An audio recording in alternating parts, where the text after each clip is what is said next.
एक कदम ईश्वर की ओर।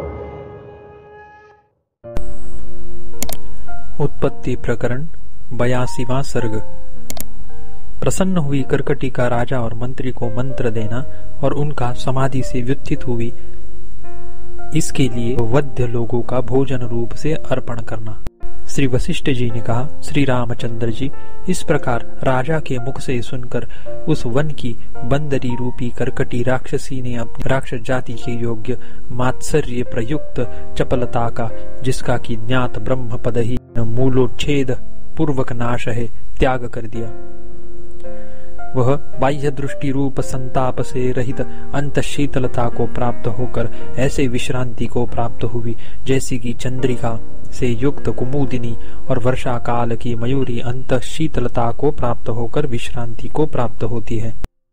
उसको राजा की उस वाणी से अत्यंत आनंद हुआ, जैसे आकाश में मेघों के शब्द से गर्भ धारण करने पर बगले की पंक्ति को आनंद होता है। राक्षसी ने कहा, अहो, आप दोनों की बुद्धि बड़ी पवित्र मालूम पड़ती है। जो कभी अस्त न हो ऐसे ज्ञान रूपी सूर्य से वह भासित है। जैसे चंद्रमंडल से निकली हुई चांदनी शुद्ध, शीतल और समरस होती है, वैसे ही यह मैं आप लोगों की बुद्धि से वाणी द्वारा निकली हुई विवेकामृत कणिका को सुनकर शुद्ध, शीतल और समरस हो गई हूँ। हे राजन, आपके सदृश जो विवेकी पुरुष है वे जगत के पूज्य हैं और सेवा करने योग्य है, ऐसा मैं समझती हूँ। जैसे चंद्रमा से कुमुदिनी विकसित होती है, वैसे ही मैं आप लोगों के सत्संग से विकसित हो गई हूँ। जैसे सूर्य की किरणों के संसर्ग से कमलों का विकास होता है और कुसुमों के संसर्ग से सुगंधि प्राप्त होती है, वैसे ही सत्संगति से कल्याण प्राप्त होता है। महात्माओं की संगति से फिर दुख नहीं होता। जिसके हाथ में दीप शिखा हो, क्या ऐसा पुरुष अंधकार से तिरस्कृत हो सकता है? मैंने भूमि के सूर्य के सदृश आप दोनों को इस जंगल में पाया है। आप दोनों पूजनीय हैं, इसीलिए शीघ्र कहिए, मैं आप लोगों की कौन शुभ इच्छा पूरी करूं? राजा ने कहा, हे राक्षस कुल कानन की मंजरी, इस नगर में हृदय शूल सदा प्राणियों को अत्यंत पीड़ा पहुंचाता है। चूंकि मेरे राज्य में सारी की सारी जनता दृढ़ विसूचिका से युक्त होकर संतप्त है, इसीलिए मैं अपनी रात्रिचर्या करने के लिए निकला हूँ। जब मनुष्यों के हृदय में शूलादि रोग औषध द्वारा शांत नहीं हुआ, तब मैं तुम्हारे सरीखे पुरुषों द्वारा कहे गए मंत्र की अभिलाषा से घर से बाहर निकला हूँ। बूढ़ लोगों का विनाश करने वाले तुम्हारे तुल्य व्यक्ति के निग्रह के लिए मेरी प्रवृत्ति हुई है। वह इस समय सर्वथा संपन्न हो गई है। हे शुभे, तुम मेरा इतना ही वचन स्वीकार कर लो कि अब तुम किसी के भी प्राण न लेना। राक्षसी ने कहा, बहुत ठीक है। हे प्रभु, आज से लेकर मैं निश्चित ऐसा ही करूंगी। मैं सच कहती हूँ, अब मैं किसी की हत्या नहीं करूंगी। राजा ने कहा, हे प्रफुल्लित कमल के सदृश नेत्र वाली राक्षसी, दूसरे जीवों की देह से अपना जीवन निर्वाह करने वाली हे कर्कटी, यदि ऐसा है तो मेरे अहिंसा के व्रत में स्थित हुई तुम्हारे शरीर का निर्वाह कैसा होगा?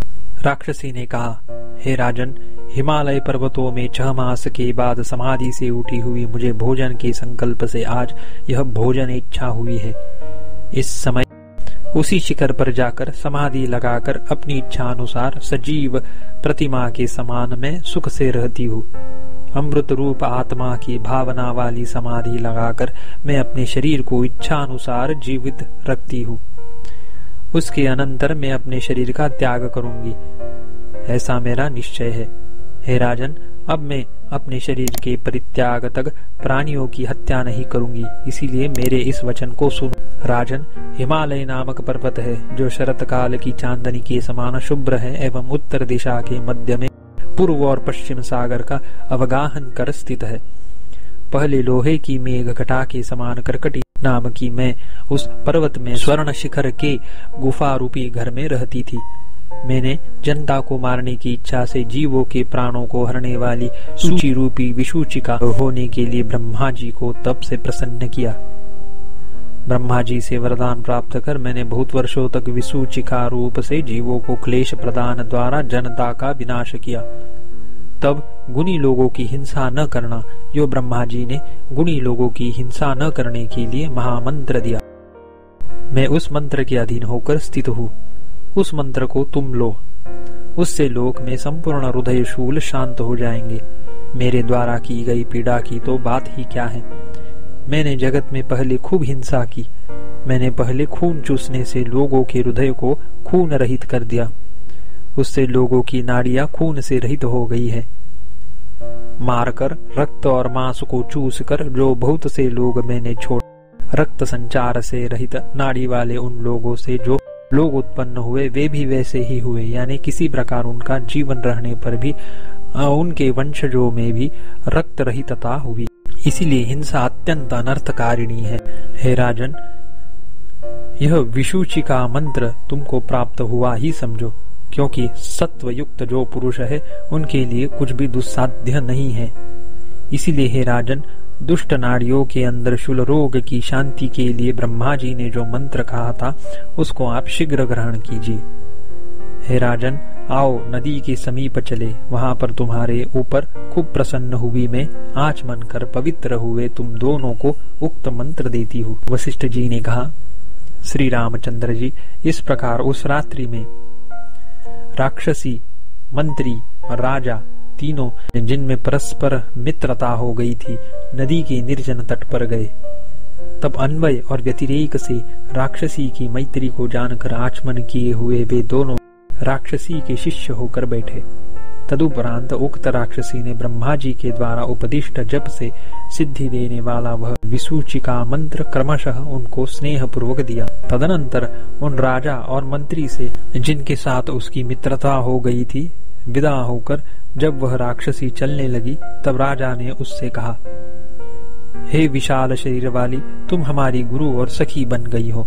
इसीलिए हे सुंदरी, हम लोग तुम्हारे भोजन के लिए यज्ञ से तुम्हें निमंत्रित करते हैं। हमारे ऊपर प्रसन्न हुई तुम हमारी विनती को अस्वीकार करने के लिए योग्य नहीं हो। सज्जनों की मित्रता दर्शन से ही बढ़ती है। अत्यंत सौभाग्य युक्त और मनोहर छोटे आकार को बनाकर हे भद्रे, आप हमारे घर में आइए और वहां आनंद पूर्वक रहिए।